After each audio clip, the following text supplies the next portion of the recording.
សាច់ជ្រូកលីងញ៉ាំជាមួយនឹងជ្រក់សណ្តែកអង្គលីង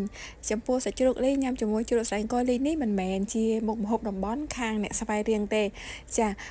មួយមុខនេះគឺជាមុខម្ហូបខាងអ្នកកំពង់ចាមរបស់នាងខ្ញុំហើយចំពោះមុខម្ហូបនេះក៏មិនមែនជាមុខម្ហូបតំបន់របស់នាងខ្ញុំដែរគ្រាន់តែថាខាងកំពង់ចាមរបស់នាងខ្ញុំក៏មានជ្រក់សណ្តែកបដងអង្គលីងហើយក៏មានជាមួយនឹងសាច់លីងផងដែរចាហើយថ្ងៃនេះគឺចាប់ពីរនាក់ហ្នឹងគឺជល់គ្នាចា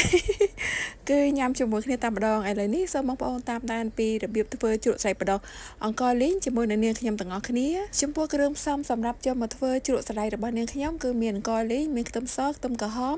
ហើយចំពោះបន្លែមានប៉េងប៉ោះមានសណ្តែកបដោះហើយក៏មានជាមួយនឹងទឹកសក់ចាឥឡូវនេះគឺនាងខ្ញុំចាប់ផ្ដើមផ្សំគ្រឿងចូលទៅក្នុងបន្លែទឹកសក់ក៏ដូចជាសណ្តែកបដោះ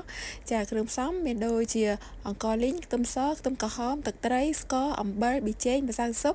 ហើយនឹងទឹកខ្មេះចាបន្ទាប់ពីបានដាក់គ្រឿងផ្សំទាំងអស់ចូលទៅគឺមកច្របល់ឲ្យបានសព្វហើយភ្លក់រសជាតិជូរប្រៃផ្អែមឥឡូវជ្រក់របស់នេះខ្ញុំបានធ្វើរួចរាល់ហើយក៏ចាមកប្រឡាក់សាច់ដើម្បីយកទៅលីងចំពោះគ្រឿងផ្សំរសជាតិសម្រាប់ប្រឡាក់សាច់ចាមានដូចជាស្ករអំបិលប៊ីចេងហើយនិងម្សៅស៊ុប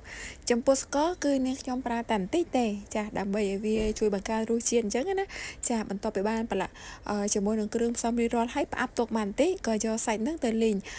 ចំពោះសាច់លីងនេះសម្រាប់នាងខ្ញុំគឺចូលចិត្តញ៉ាំរាងក្រៀមបន្តិចចាពេលដែលសាច់រាងក្រៀមគឺថាមានក្លិនឈ្ងុយចំពោះសាច់លីងនេះបងប្អូនជ្រើសរើសយកសាច់3ជាន់ក៏បានដែរប៉ុន្តែដោយសារថានាងខ្ញុំនៅសល់សាច់ខ្វៃអញ្ចឹងទៅក៏យកមកលីងហើយចំពោះគ្រឿងផ្សំក៏ដូចជារបៀបធ្វើគឺដូចគ្នា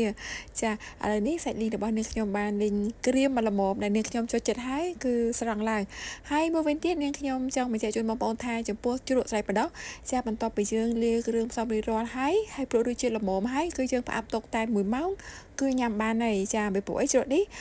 ជ្រក់ភ្លាមញ៉ាំភ្លាមបានតែម្ដងហើយមួយវិញទៀតក៏នាងខ្ញុំចង់បញ្ជាក់ជូនបងប្អូនដែរសាច់លីងក៏ដូចជាជ្រក់សណ្តែកបដោះអង្គលីងដែលនាងខ្ញុំកំពុងតែបង្ហាញនេះមិនមែនជាមុខម្ហូបតំបន់ខាងបងប្អូនខាងអ្នកស្វាយរៀងទេបងប្អូនកុំច្រឡំថាអ្នកស្វាយរៀងមិនមែនគេធ្វើអញ្ចឹងទេចា